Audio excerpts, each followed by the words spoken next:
Então, pistas pra gente pensar as ocupações, eu começaria com uma que eu julgo a principal.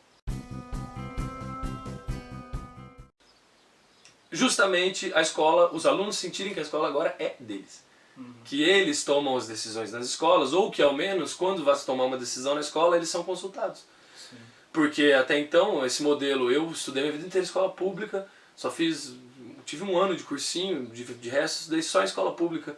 E também dei aula em escola pública, depois sabemos como é que o aluno se sente dentro daquele espaço. O sentido da escola é o educando, né? No caso ali, eles sempre são os últimos a serem consultados de tudo. Eles se sentem nesse sistema escolar que nós conhecemos, conservador, burocrático, religioso. Sim. Eles se sentem uma boiada, que é levada de um curral para o outro. Para mim, a principal pista de por que jogaram uma faísca ali e pegou fogo tão fácil é porque agora a escola é deles. Todo mundo que chega lá, chega, olá, tudo bem? Você aceitaria essa oficina? O que vocês acham de vocês fazerem isso aqui? Ah, não queremos. Então beleza, vamos pensar outra coisa. O que vocês sugerem? Eles passaram a ser ouvidos, de certa forma. Eles foram inseridos no diálogo da escola que eles mesmos fazem parte, né? Para planejar. Eles conseguem planejar a escola que eles fazem parte. É isso que os professores custam acreditar. Sim. Conseguem, às vezes conseguem melhor que os professores. Entende?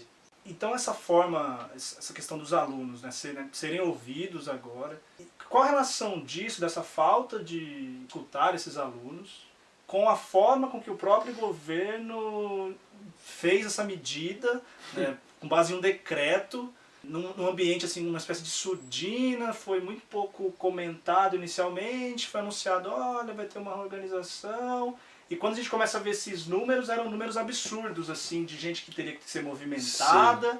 E até que teve esse start, né? De repente começar essa movimentação. Mas por que você acredita que o governo partiu de uma forma assim tão arbitrária?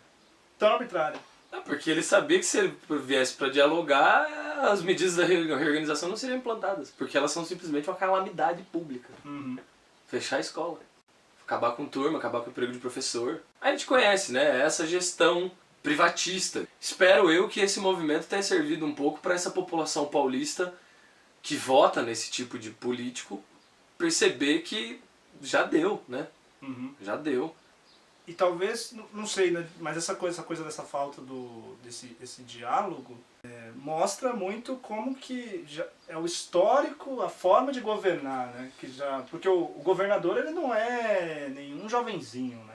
Ele está aí no seu 4º mandato, dos anos 2000, à frente do Estado, né? Alternando com os outros governadores do mesmo partido, e mostra, acho que uma forma de, como eu posso dizer, uma forma de ação que é muito típica do governo, do PSDB, governo, né? Que a gente pode, a gente pode governar sob decreto e pouco importa, né? Não tem a cultura do diálogo. Né? Acho que isso que é às vezes a diferença que a gente nota. Então não há um incentivo na cultura do diálogo, tanto é que o mais, digamos, ridículo foi ter agora, depois que todo esse movimento começou, o governador anunciar que teria uma audiência pública para discutir. Então, parece piada, né? Porque você está movimentando aí. Ele mesmo gosta de falar tantos números, né? Então você vai movimentar tantas escolas, não sei quantos alunos que vão ter que mudar, e você vai fazer uma audiência pública para discutir? O que é piada é ele chegar falando, não, eu quero dialogar, vamos fazer uma. Né? Primeiro ele chegou batendo, prendendo estudante, as imagens ficaram aí conhecidíssimas por todo mundo, policial dando soco na cara de moleque de 15 anos, garotas deitadas no chão na frente da sua escola por inalar gás de pimenta. Né? Eu vejo uma ligação direta também desse movimento dos secundaristas com junho de 2013, pensando aqui historicamente. Tá?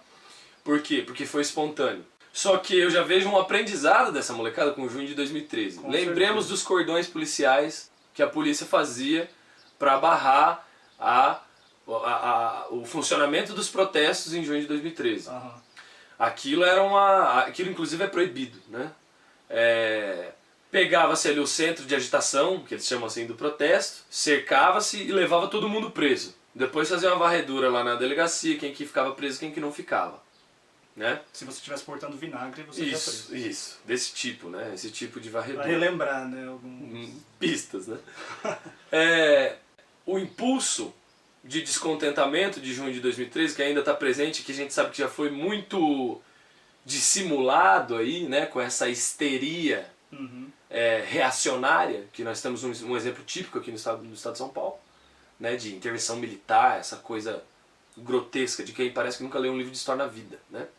Mas, diferente de junho de 2013, e aí o êxito do movimento, dos alunos, é que a polícia paulista e o governo do estado de São Paulo, com sua truculência, não possuem uma tática para lidar com uma ocupação de um prédio público, feita por crianças e adolescentes. Porque não vamos nos iludir. Se fosse professor, se fosse a greve dos professores, se fizesse uma ocupação, a polícia ia descer o cacete nos professores, ia ter gás lacrimogênio, ia ter spray de pimenta, ia ter preso, e isso não ia acontecer em algumas unidades ocupadas como já aconteceu com as crianças e adolescentes. Isso ia acontecer em todas com os professores. Sim. Por quê? Tá? Porque os professores não são menores de idade, tá bom. Mas também porque a população paulista já não se identifica mais com a causa dos professores. E eu garanto que isso não é por conta da característica da causa dos professores, é por conta da maneira que a população paulista se informa ou se desinforma, né? Que a gente sabe muito bem como é que é. Então, o governo não tem tática para lidar com a ocupação de escola promovida por criança. Por quê? Porque a tática do governo é chegar, bater, prender, jogar bomba, espancar. Se eles fizerem isso em todas as ocupações, eles não ganham mais a eleição. No primeiro dia de ocupações, o governo do estado de São Paulo chegou a enviar 30 viaturas que cercaram o quarteirão de uma escola e ficaram lá o dia inteiro cercando. E aí? Sem saber o que fazer. Sem saber o que fazer mesmo. E porque há um modus operandi nessa repressão policial, né, que já é, digamos, histórico, porque ele vem acompanhando todas as manifestações de rua, e aí seja greve de professores, greve de alunos, ou as jornadas de junho lá com o movimento Passe Livre, e toda essa forma de ação da polícia frente a movimentos de rua. Sim. Né? Então eles têm um modus operandi, né, de dispersão, e de repente se alterou a forma, alterou assim, no sentido de, no âmbito escolar, né, as ocupações a gente sabe que tem um histórico aí de outros movimentos que também utilizam dessa tática da ocupação. Sim. Movimento Sem Teto, por exemplo. Exato, movimento Sem Teto, os próprios estudantes universitários também estão sempre, né, utilizando dessa tática de ocupação, e o que a gente vê quando são outros movimentos que não são, por exemplo, crianças... Porrada, bomba. Tiro, porrada e bomba, Exato. Como diz a Valesca Popozuda. Exatamente. A gente vê, vou pegar os massacres, o massacre de Eldorado dos Carajás, Pinheirinho. por exemplo. Pinheirinho. Né? Pinheirinho é a marca, assim, né? Uma marca do governo, né? Idosos estuprados pela polícia. Então é uma coisa assim, muito... Essa repressão policial, ela tem já um histórico, né? De certa forma, a polícia está treinada para isso, né? Quando você chama a força tática, você está chamando os especialistas em fazer aquilo que eles fazem. Não é excesso de força. Não. Eles são treinados para aquilo. Sim. Porque às vezes a gente fala, nossa, olha como que truculento. Não, mas é assim. É como você falou, é o modus operandi. É o modus operandi, é assim na Avenida Paulista e é pior nas periferias. Porque aí essa também é a questão, né? A gente viu, mesmo nesse movimento de ocupação, por exemplo, a gente viu diferenças quando a segunda escola que foi ocupada, né, lá do Butantã, Pinheiros, os policiais cercaram, essa que você citou, eles estavam fazendo o cerco, e a escola do Jardim Ângela, que foi uma entre as primeiras também, os policiais entraram lá, bateram o professor, e o professor teve até complicações. Ou seja, quando é na periferia, mesmo a escola sofre mais. Ainda também sofre. Por que eles estão discutindo isso aqui agora? Porque a ação da polícia e do governo do estado, ela não está preocupada com a característica humana da relação que se deve estabelecer na política ou na democracia. Não está preocupado com isso. Não está preocupado em como as pessoas vão se sentir, não está preocupado em como os grupos vão se verem representados. Ela está preocupada única e exclusivamente com a opinião pública. Entenda-se o que pensa a classe média. Sim. O que pensa a classe média no geral do governo, que é o grosso de quem vai votar neles lá. E aí nós temos alguns indicativos disso, né?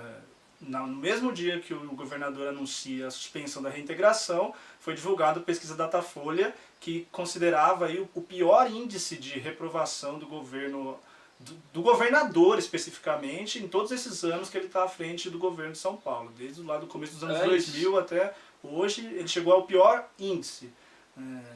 Então, com certeza deve ter acendido ali um sinal de alerta, né? E agora, não, vamos... É muito legal ver isso acontecer. Eu não achei que eu fosse ver isso acontecer com o Alckmin. Sim.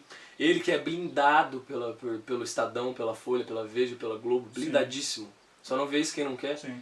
E até pensando nessa questão, dessa blindagem, pra gente pensar um pouco nessa cobertura, né? Como que foi essa cobertura midiática